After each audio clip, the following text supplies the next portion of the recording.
So first topic of the evening, something very important happened to the three of us today. So we went out to Best Buy and we played the PlayStation VR and sat down. We had quite a bit of experience with it because there was nobody there. Right. So we got to just keep playing and trying out numerous games until people started to show up and then we pieced. But I think their general rule is that it's supposed to be like everybody gets to try it and then get out of here kind of a deal. Right. Is what it sounds like. But there was nobody there. So they were just like, just keep it going. Because I was telling you, like, I think it's better for them to just have people using it. Oh, yeah. Because had we not been there, she would have just been standing around, I feel like. It's weird because nobody seemed to have known about it. However, I think we all have interesting opinions. My personal opinion is that for my gaming life, my life changed today, in a way. There was some... First of all, we can't really tell you about VR until you try it. Like, it's just not something you can just tell somebody about. It's not. And for whatever reason, like, it does have a lot of people who are very negative about it before even trying it. Like, my brother-in-law was at my house not long ago, and we were like, oh, have you tried Google Cardboard? Because that has moments that I thought, like, genuinely changed my life in terms of technology. Yeah. And he's like, that's stupid. I was like, stupid? What? I was like, have you used it? He's like, no. And my wife was like, show him. And I was like, no. He doesn't deserve it. He doesn't deserve to see wonders of the world. Right? You know? Like, let him rot. So, let's just kind of round table it. But you tried one thing that was it was cool, and then you tried one thing that really blew you away. Yeah. So, give us your experiences. So, the first game that I played was a game called Eve Valkyrie. Which we all three tried. Yep, we all played it. And... the intro to it, like, you're in just like your typical space portal launch type thing where you're inside of your shuttle and like you got everything getting started, and it was really cool. Like, you felt all of a sudden a very different experience from anything you've ever played, and every game tries this. Like, when you start off in Halo, you're always in a pod. Oh yeah, looking around, or Fallout doing the same thing. Titanfall, like, it's nothing new to gaming, but it was really cool to be able to like look down and see like all of the controls and everything, and then to look backwards and to see everything behind you was super cool. And let me tell you, then this sucks because when you played Eve, it was the first time they had set up the PSVR for the day, so the sound wasn't working at first for you. So when you played it, you had no sound. Now, I feel like you might have been more excited about it had you had the sound, because when I played it, sitting there and you're in there and you hear like, and then when you boost out of the tunnel right into space, it cuts into nothingness because you're in space, and it's like super like, whoa, and you're like in space, and it was super cool. Now, I very much still had some of that feeling, and what really blew me away is when you start to do a barrel roll. When I Which made you sick. Yeah, I actually felt my stomach turn, and I don't get motion sickness or anything like that. But I think there's a moment where like literally like your equilibrium in your head has to like whoosh, and come back to you, because otherwise everything was off. Like I started to like roll and bank, and as I turned, I could feel my stomach just like, whoa, this isn't normal. And then when the ship righted, if you will, then I was really impressed. Yeah. I got a couple kills in it. The demo was really short with that game, it seemed, compared to other games that they let us do. Yeah, I'll say that. I didn't get any kills because I thought the game itself was kind of janky, but the experience was like cool. Right, yeah. The experience was pretty insane. But that was... I kind of left it like, man, that was awesome. But there was one other cool thing that I got out of my first experience with it, and that was they didn't go into the demo initially like they were supposed to. They went into like a weird image screen, which I'm not sure if you guys could see on the TV, and it showed me... I'm pretty sure this showed me exactly what the cinema screen is going to look like for playing other games, and that impressed me quite a bit. Now, let me ask you this. Because when I read about the cinematic screen or whatever, where you could see the games in big screen and play them like that, I'm in my mind's eye kind of hoping they do what they are doing with the Oculus geared stuff in the Rift, where you can pick your setting like a giant theater, play on a movie screen. Do you think that's something they can implement since you kind of got a scope of what it'll be like, or do you think it'll just be big screen and black nothingness? I think they'll be able to change that. I think you'll be able to change like, your aspect ratio and stuff. And you play like Uncharted in a giant movie theater. Exactly. You know? And that's literally, it's like what it felt like. It felt like a really nice movie theater experience where you're sitting right in the center. So I play everything on monitors, right? Because of fighting games and stuff. So when I play a story game like Uncharted, it looks gorgeous. It's like the highest definition you can get, but it's only, I think my monitor's like 22 inches on the left and 24 inches on the right. So much like my penis. Exactly. Yes. Yep. If I had to describe your testicles, 22 inches on the left, 24 on the right. And not much going on in between. But this felt like a full wall basically in front of me. So I was like, man, this is really cool. I'm excited for that for story mode stuff. So those were like two things where the game itself didn't sell me on it. The cinematic mode, I was like, that makes it worth it just right there alone. Because if you look at the base model, it's only $400, right? If you look at the cost of a TV of that size, I mean, it's it's definitely that's true. Yeah. And your second thing that you tried, your second experience was what? Oh man, I played Ocean Descent. And Ocean Descent is not a game, it's an experience. Mm-hmm. And it is an experience. So that is the one where you're in the ocean and you descend, as the name indicates. Oh, really? Yeah, who knew, right? And they basically, like, you're inside of a shark cage, and you look up and you can see the sun peeking through the ocean, a couple of fish, like sea turtles, and they're lowering you down. And they're like, hey, there's a lot of activity down there. You should have a good show.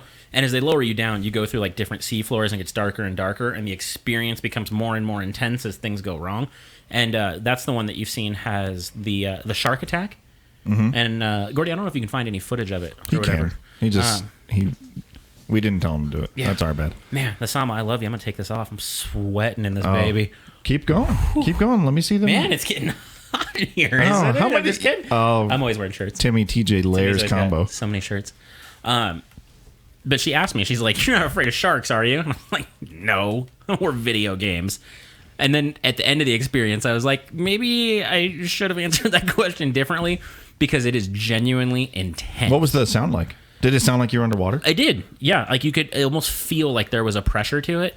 The downside is, I think, didn't they just have like a regular Sony headset? Oh, here we go. Yeah, the headsets were shitty. Yeah, the Sony headset, I could hear people just barely talking. But I just bought a new headset while I was there today, like a really nice 7-1 that's got the leather ear cups. And does your wife know that? Thinking that she does now. Okay. I'm thinking that would have helped the experience quite a bit in terms of being like just immersed in this world. But the shark attack, Gordy, fast forward a little bit towards the end. There is that full blown feeling of 3D where in your head you feel like I could do this and touch something. And I feel like as gamers, we have the ability to... Oh, dude, I would shit my little pants off. And the lighting, like, this does not do justice to the graphics. Like, the shark looks very real. There's good texture and stuff when you see it. But the shark progressively circles you and just... What's the sound like at that point when he's like, eating stuff? Do you hear him like... Yeah, like you can hear like... Yeah, it sounds like the teeth rattling inside of the steel and stuff. And I was like, oh, man, this is getting a little scary. And then towards the end, I legitimately thought in my head, I was like, they gotta pull me up now, right? Like I don't know. Like it's like the feeling of dying in a dream because once the front of this cage is removed, it's just you and what looks to be like a 17-foot great white shark. And I was like, what is gonna happen here? Like you're like Gordy, yeah. And Gordy? then you can see like the rocks start to fall apart, and when it hits the top of the cage, it sounded great. Oh, really? Yeah, because it rocks, and you get this kind of motion like sickness of like, whoa. Oh, cool. So man, I think this is just... I might have to go back tomorrow and try this. Yeah, so this is not a game. This is just an experience. You just sit there and you watch. But it was one of the coolest things I've ever done. I mean, in terms of like just visual entertainment, this legitimately blew my mind. That opens up such a huge path for what they could do with like interactive films. You know? For films, or what this could become for... Like imagine... See, look at this. Like a reboot of Jaws, but instead of... And I was like, oh, this is... I'm okay. I was like, I'm doing all right in here. And then I was like, is that going to come off? Don't hit the light. I was like, oh, there went my light. The lighting effects underwater were fantastic. But it does continue from there. The whole front comes off. But if you guys check online, like look for a Best Buy that has this experience or GameStop or wherever they're doing it. Yeah. I highly encourage you to check it out. Oh, yeah. Like it was... I thought about bringing my little man to it, and then I was like, I don't know if he could separate that. Yeah, that's true. I mean, I could picture like a small child just like losing it. Yeah, yeah. And throwing a $400 headset on the ground. Gordy, run! What are your VR impressions from PlayStation VR today? I wish I tried that one. That sounds amazing. I did Eve. Yeah, you did Eve, but you didn't like that. I had a different experience with it than the two of you. I liked it. I like, you're in. There's a lot to it because you can turn your head. You're moving forward real fast. You can control the pitch and yaw or whatever. Yeah. And yeah. And I got a little sick. I got a headache afterwards as well. So it was very disorienting. Mm-hmm. I imagine if I played a little bit longer, that feeling would have narrowed in and stopped. But when I had a headache afterwards. So. Mm-hmm. And we both played Battlezone, which is. Did you play Battlezone? I did not. Okay. I watched everybody. I had the two experiences. Battlezone. It's like a Tron tank. It's like kind of like Tron, but you're in tanks, and it was so cool because sitting there and you're looking around, you're in the tank, and you could like move the thingy and touch the other little thingies, and I felt like, and then when I finally drove out there and I was like moving around and watching bullets and like dodging the bullets, I felt like I was fighting against other Tron tanks, and I was like. Okay, I'm sold. This is... Quick thing from the chat. Carlito wants a shout-out, everybody. Oh, Carlito? Carlito wants a shout-out. Who's Carlito? I don't know, but he sure wants a shout-out. What up, Carlito? Oh, hey, Yeah. Carlito. Carlito's Way? Shout out to Gorlito over there. Gorlito. Tim Lito. Yeah. Yeah, awesome. What up, Carlito? Thanks for joining us. And good question, chat. Gordy, do you get motion sickness elsewhere? I do wear...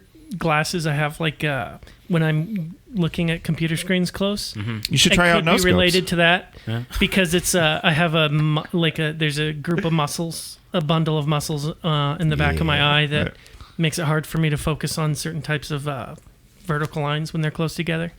So when I'm on a laptop or whatever, I'm supposed to wear my glasses. This is right up on my face. It could be related to that. Okay. When you played the next game, the Battlezone, that didn't mess with you at all. I didn't get motion sickness at all from Battlezone, and it was a much better experience. I really enjoyed it. Super crisp and clear.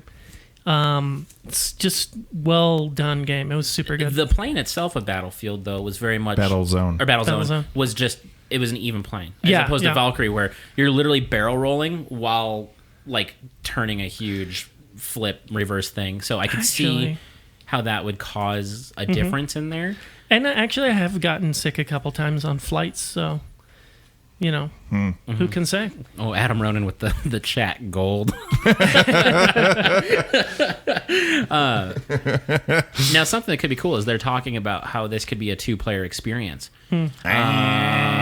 So if one of you is wearing the PSVR, the other one of you could be playing it on the TV. As the opposing force. So, for example, PSVR guy is giant Godzilla destroying a city. Person with the controller playing on the TV is a little soldier on the ground shooting up at you, and it's like a revolutionary way to play games. Sounds awesome. But again, in terms of price, I think a lot of people are going to look at the price and be like, $400? No way. But that's another way to really justify it, is that you're creating a second setup for your home. Yeah. Like I could wear that and have like my little man play, and then we could both play the game together without having to have literally 2 full setups within the same house, or split screen or something like that, which doesn't always exist anymore. Honestly, like the moment I reached out when I was in Battlezone and I was in the cockpit looking around at, it isn't just like eye candy around you. It's like some of it applies to the game. Like your life is on an instrument panel. Yeah. And the moment I reached out and I wanted to touch the instrument panel, I was like, I want to buy one of these. Yeah. I had a few moments where I wanted to be like, don't look like an idiot, Tim. Put your hand back. Because that you would have reached out and you would have grabbed that goofy PlayStation girl. And she would have just started going off on a tangent about something that didn't even have anything to do with what we were doing. She gave us some PlayStation swag, and at one point, like I was getting ready for my game to start, and she like pulled my headset back, and she's like, "There's presents for you on the table." So like I have no way of knowing how close she is. If it's PSVR swag right here on stream. Look at them stickers. Oh, stickers. So. Thumbs up, thumbs down. We on board with VR now that we've had some experience with the low-level cardboard units and the mid to high-level PSVR. It's a buy. It's a buy. We're on board. We're on board. We already have our PSVR ready to go. So we'll have that October 13th, and we'll be covering that from the moment that launches to the end of when we're dead from eye fatigue. Now,